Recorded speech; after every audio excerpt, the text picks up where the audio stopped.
Oi, amigas! Olá, amigos! Tudo bom com vocês? Eu espero que sim!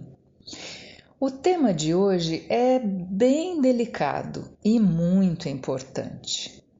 De acordo com a doutrina espírita, será que é possível perdoar um abusador e ao mesmo tempo se proteger dele? Bom, eu já adianto que a resposta é sim, e nós vamos ver direitinho como fazer isso. Os livros usados nesse estudo foram o Evangelho segundo o Espiritismo, de Allan Kardec, capítulo 12, item 3 e 8, capítulo 10, item 21, capítulo 17, item 4, o Livro dos Espíritos, de Allan Kardec, perguntas 919 e 932, também o livro Vida e Sexo, psicografia de Chico Xavier, pelo Espírito Emmanuel, capítulo 10.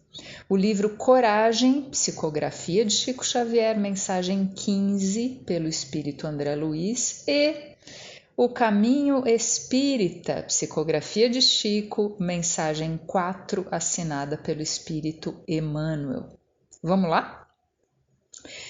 Algumas pessoas dizem, eu não consigo perdoar, eu tenho muita mágoa, isso é difícil de fazer. Bom, é mesmo.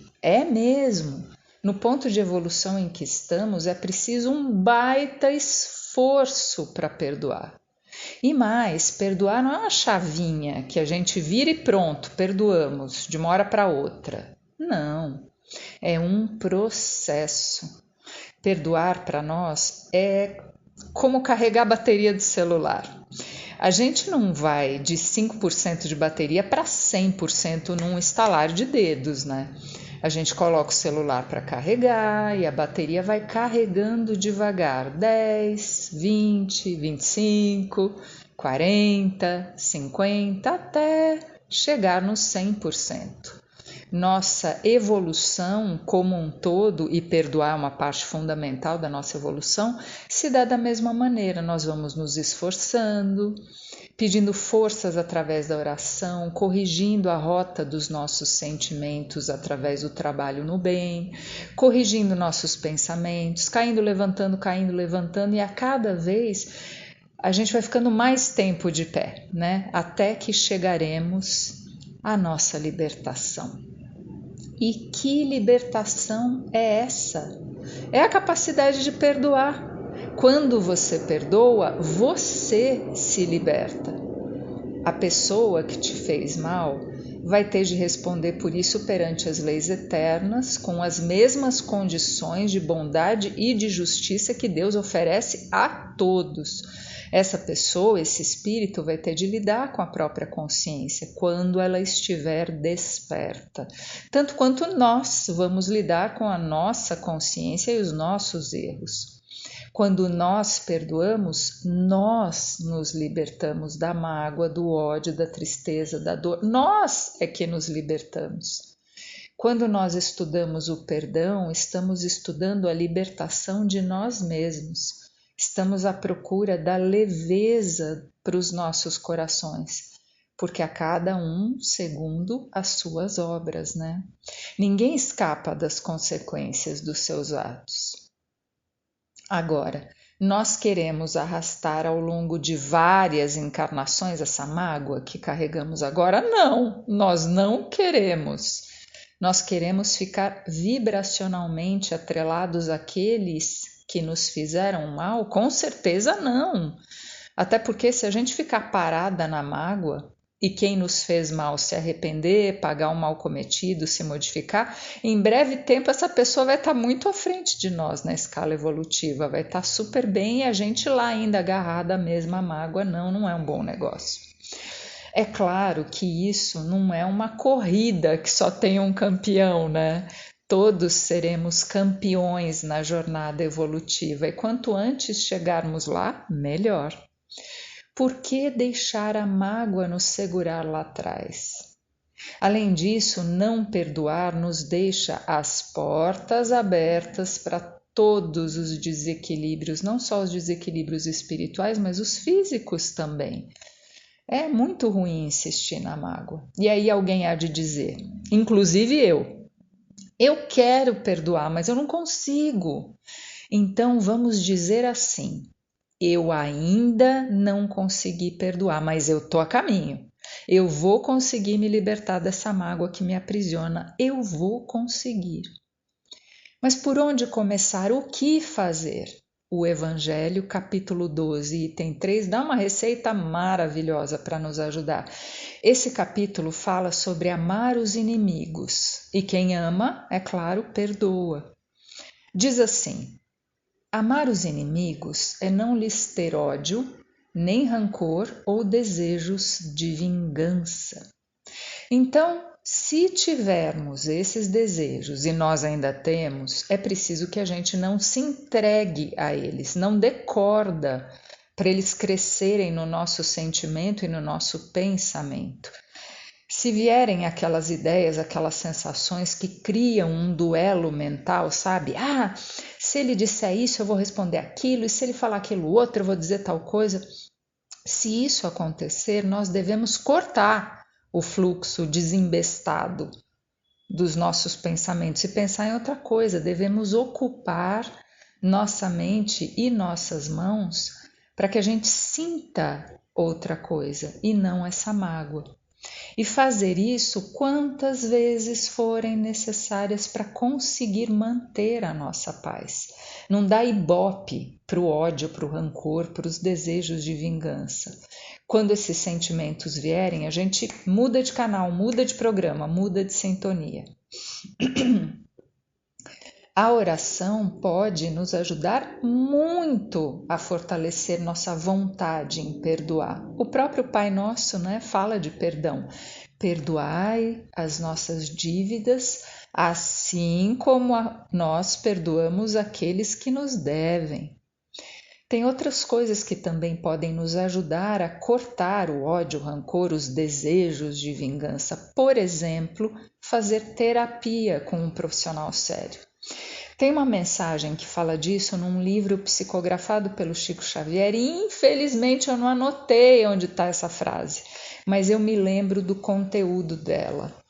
Ela diz que o terapeuta, o psicólogo, o psicanalista, eu não lembro o termo exato do texto, substitui pensamentos enfermiços do paciente por ideias saudáveis e que, portanto, é um recurso válido e positivo. Sempre lembrando que quando o Espiritismo nasceu, em 18 de abril de 1857, com o lançamento do Livro dos Espíritos, nessa época não existia psicanálise, não existia terapia. Sigmund Freud, considerado o pai da psicanálise, tinha um ano quando foi publicado o Livro dos Espíritos, era um bebezinho.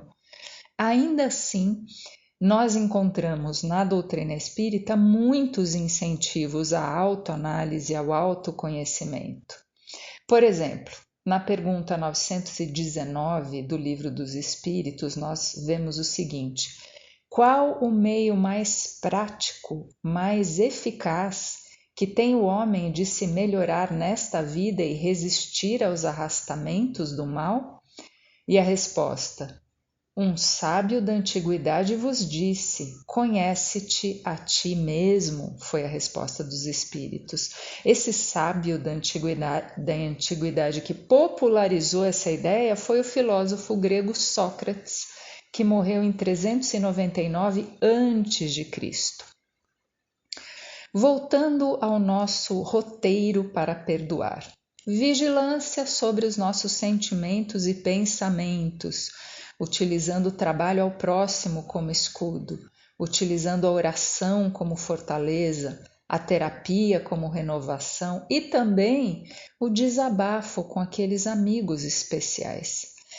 É muito importante sabermos a diferença entre maledicência, entre sair por aí falando mal das pessoas ou de quem nos prejudicou para todo mundo o tempo todo, e o desabafo com corações amigos. A maledicência é muito prejudicial, nos adoece de todas as formas. Já desabafar nossas angústias, nossos medos, nossas dúvidas com aqueles poucos corações amigos que a gente conta nos dedos de uma mão Isso é um recurso positivo que nós temos ao nosso alcance. Olha o que escreveu o espírito André Luiz pela psicografia de Chico Xavier no livro Coragem, mensagem 15. Comunique seus obstáculos apenas aos corações amigos que se mostrem capazes de auxiliar em seu benefício com discrição e bondade. Amigas discretas e boas nos ajudam muito com seus conselhos, com a sua capacidade de nos ouvir sem nos julgar, de acolher as nossas dores, tanto quanto nós acolhemos as delas. Isso não tem nada a ver com fofoca, com intriga, com maledicência.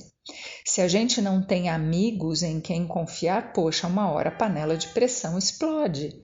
Então, tudo bem abrir o coração para aqueles poucos amigos que a gente conta nos dedos de uma mão ou para a psicóloga também.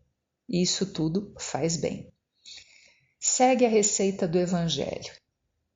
Amar os inimigos é perdoá-los sem segunda intenção e incondicionalmente pelo mal que nos fizeram. O mal que alguém nos fez, em nós serviu de prova ou de expiação ou dos dois.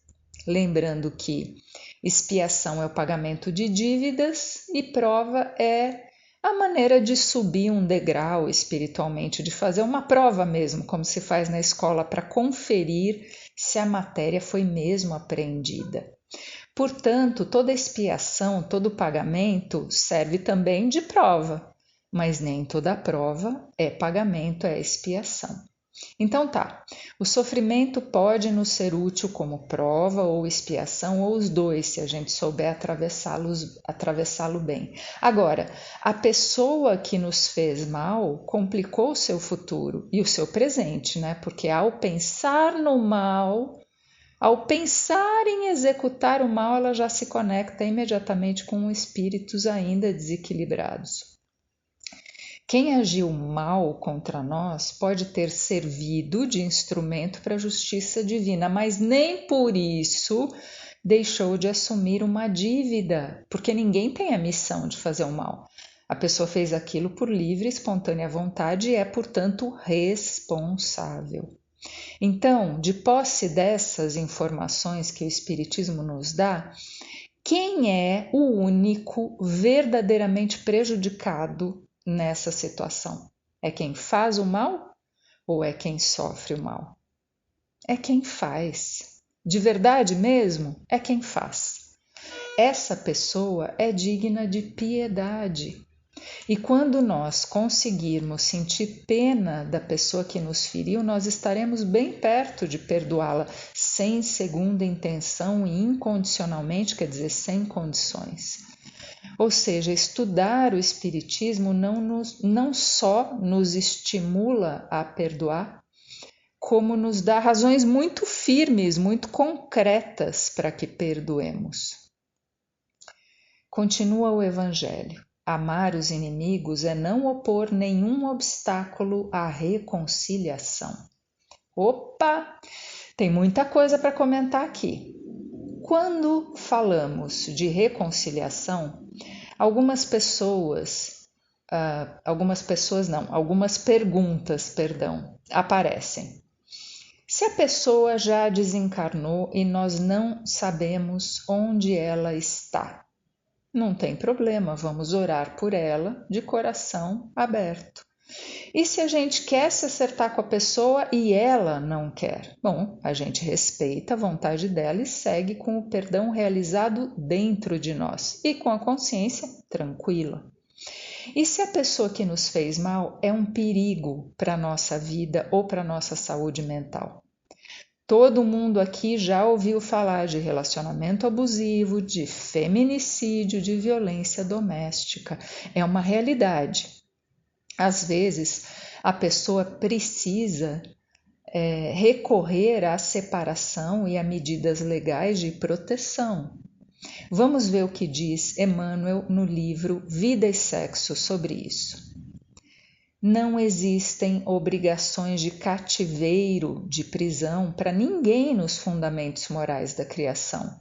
Um ser não dispõe de regalias, ou seja, não tem o direito, para abusar impunemente de outro sem que a vítima se veja espontaneamente, nesse caso automaticamente, liberta de qualquer compromisso para com o agressor. Então, a vítima de um companheiro abusador não é obrigada a permanecer casada ou vivendo com ele, porque senão vai estar quebrando o compromisso espiritual feito antes de reencarnar. Não. Vamos repetir as palavras de Emmanuel? Vamos lá. Não existem obrigações de cativeiro, de prisão para ninguém nos fundamentos morais da criação. Um ser não dispõe de regalias, não tem o direito para abusar impunemente de outro, sem que a vítima se veja espontaneamente, automaticamente liberta de qualquer compromisso para com o agressor. Teve abuso? Compromisso espiritual desfeito. Muito bem. Então, se não é seguro conviver com aquela pessoa, nem por isso nós estamos impedidos de perdoá-la, de nos reconciliar com ela dentro do nosso coração. Eu tenho uma amiga que foi casada com um estelionatário e abusador. Já faz mais de 20 anos que eles estão separados e até hoje chegam cobranças de dívidas que ele fez no nome dela. Essa minha amiga, apesar de ainda sofrer os efeitos das más ações do ex-marido, o perdoou, tem pena dele, pena. Não convive com ele, nem sabe em que parte do mundo ele está, mas sinceramente o perdoou. Como diz o Evangelho, ela lamenta sua cegueira, mas não o amaldiçoa. Dentro do coração dela, ela se reconciliou com ele. Também é possível nos reconciliar usando os poderes do Espírito, como Paulo de Tarso foi intuído a fazer, intuído pelo Espírito de Estevão, que por sua vez transmitia as orientações de Jesus, conforme nós lemos no romance Paulo e Estevão, psicografia de Chico Xavier, pelo Espírito Emmanuel. O que é usar os poderes do Espírito para se reconciliar com alguém? É escrever. Se não for possível conviver com a pessoa sem que a nossa sanidade, a nossa vida, a vida dos nossos filhos corra riscos, nós podemos nos reconciliar com ela dentro do nosso coração ou através de uma carta. Carta que pode ser enviada ou guardada. E, ao mesmo tempo, nós podemos recorrer às medidas legais necessárias. Uma coisa não é incompatível com a outra. Vamos às palavras de Emmanuel no livro Caminho Espírita, mensagem 4, psicografia de Chico Xavier. Ainda mesmo que os necessitados do teu concurso, da tua ajuda, transportem no peito corações empedernidos, quer dizer, duros, desumanos, na sombra do mal, dos quais não te é lícito, não é permitido aproximar por enquanto, a fim de que não patrocines, não ajude, não favoreça a irreflexão ou a desordem, ora por eles e ampara-os de maneira indireta. Olha que beleza de mensagem. Então, se não for possível, por enquanto, conviver com uma determinada pessoa, ainda assim podemos orar por ela e manter o nosso coração tranquilo, sem mágoas, com pena da situação em que ela ainda se encontra. Orar é amparar de maneira indireta. Continua a receita para perdoar do Evangelho. Amar os inimigos é abster-nos, quer dizer, renunciar, é abrir mão, por atos ou palavras, de tudo que os possa prejudicar. Não prejudicar nem por atos ou por palavras quem nos fez mal, bom, sabemos o que isso significa na vida cotidiana. Não vamos nos vingar, não vamos caluniar a pessoa, não vamos criar um clima ruim para ela nos lugares onde ela frequenta, vamos renunciar a qualquer ato que possa resultar num prejuízo para ela. Ok, mas e os processos legais, que dependendo da situação precisam ser abertos? E não apenas os relativos à violência doméstica, mas todos os outros. Como é que fica? Está errado? Estamos prejudicando-os nesse caso? Não temos o direito de recorrer às leis humanas? Temos o direito, sim. Para que isso fique bem claro, vamos ao capítulo 12 do Evangelho, item 8. Se alguém vos bater numa face, apresentai-lhe a outra. Para o orgulhoso, esta máxima parece uma covardia, porque ele não compreende que há mais coragem em suportar um insulto do que em se vingar. E isto sempre por aquele motivo que não lhe permite enxergar além do presente. Deve, entretanto, tomar essa máxima ao pé da letra? Não, da mesma maneira que aquela que manda arrancar o olho se ela for causa de escândalo. Levada às últimas consequências, ela condenaria toda a repressão, mesmo legal, e deixaria o campo livre aos maus, que nada teriam a temer. Não se pondo freio às suas agressões, bem logo todos os bons seriam suas vítimas. O próprio instinto de conservação, que é uma lei da natureza, nos diz que não devemos entregar de boa vontade o pescoço ao assassino. Por essas palavras, Jesus não proibiu a defesa, mas condenou a vingança. O que a lei divina condena, portanto, é a vingança, não a proteção. E a proteção passa muitas vezes por medidas legais, sim. Além disso, na pergunta 932 do Livro dos Espíritos, nós aprendemos que os maus são intrigantes e audaciosos, os bons são tímidos. Estes, os bons, quando quiserem, assumirão a preponderância. Portanto, não denunciar um erro é deixar o campo livre para que o criminoso continue se endividando perante as leis de Deus e fazendo novas vítimas. Ainda assim, é muito importante dizer, é um direito absoluto da vítima denunciar ou não. Isso é com ela, certo? Ninguém tem o direito de apontar o dedo para ela, ok? No Evangelho, capítulo 10, item 21, São Luís dá a seguinte instrução.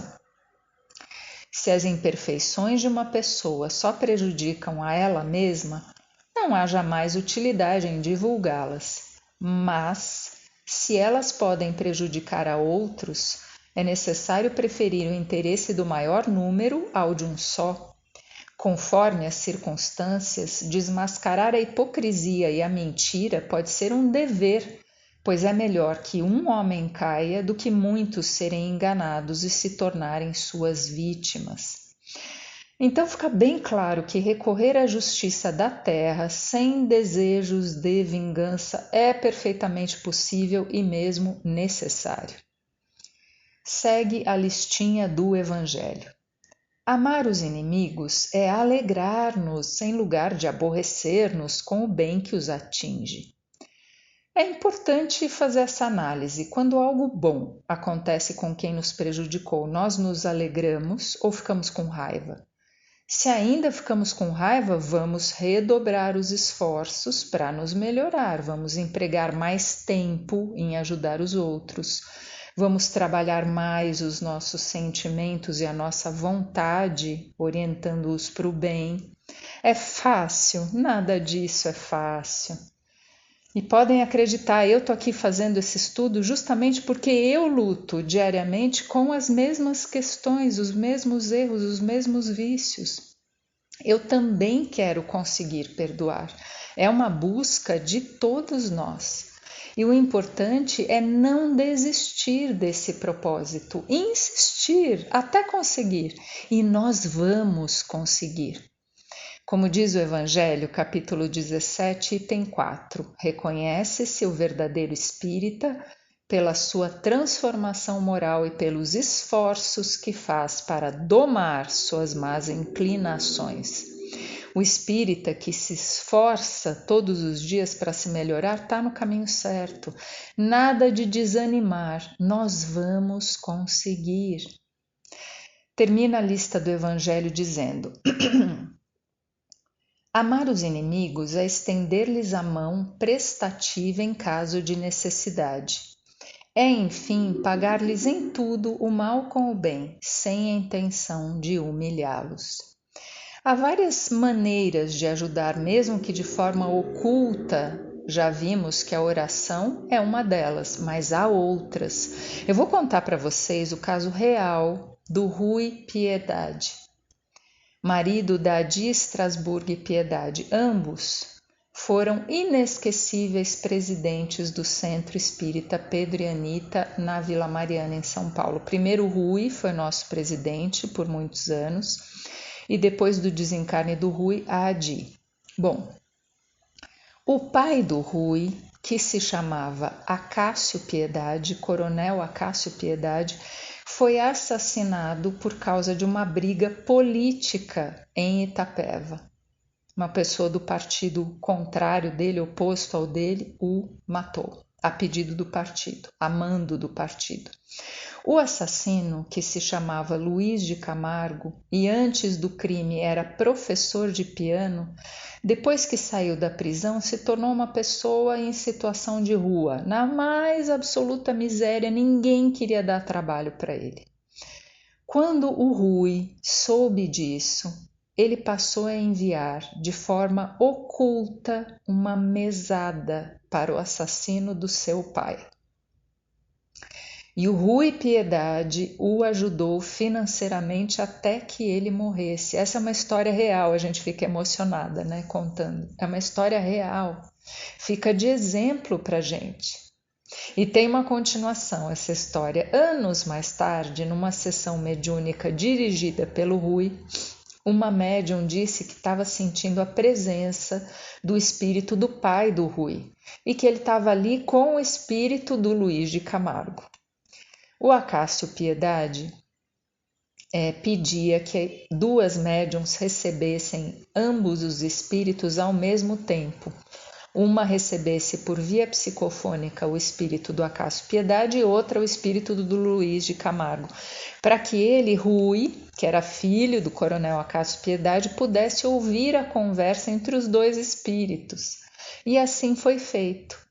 As duas médiums receberam, os dois conversaram, o Luiz de Camargo pediu perdão, o Acácio Piedade disse que ele estava perdoado, que estava tudo bem, né? E deve ter sido uma sessão, imaginem, muito emocionante. Quem me contou toda essa história foi a esposa do Rui, com quem eu tive a bênção, a alegria de conviver muitos anos, a Adi Piedade. Ela não comentou e eu não perguntei, mas eu aposto que o espírito do Luiz de Camargo deve também ter agradecido ao Rui pela ajuda oculta que ele deu durante tanto tempo, né? Então, por mais grave que tenha sido o que alguém nos fez, ainda assim nós podemos perdoar e ajudar a pessoa, se não diretamente, de forma oculta, para que ela não se sinta humilhada. Por tudo isso que nós estudamos e por uma outra palestra aqui do canal chamada Relações Abusivas segundo o Espiritismo, que eu vou deixar o link aqui na descrição, tá? Por tudo isso, é sim perfeitamente possível se separar do abusador sem ferir nenhuma lei divina. É possível e desejável perdoar o abusador e ao mesmo tempo se manter protegida dele através de medidas legais, ou sem medidas legais, ou apenas se manter afastada em nome da lei de conservação da nossa vida, da nossa saúde mental, da nossa saúde psicológica, espiritual, certo? Tá tudo certo. Vamos em frente, então, sem culpas que não nos cabem, com confiança e alegria de servir. Abraço bem apertado.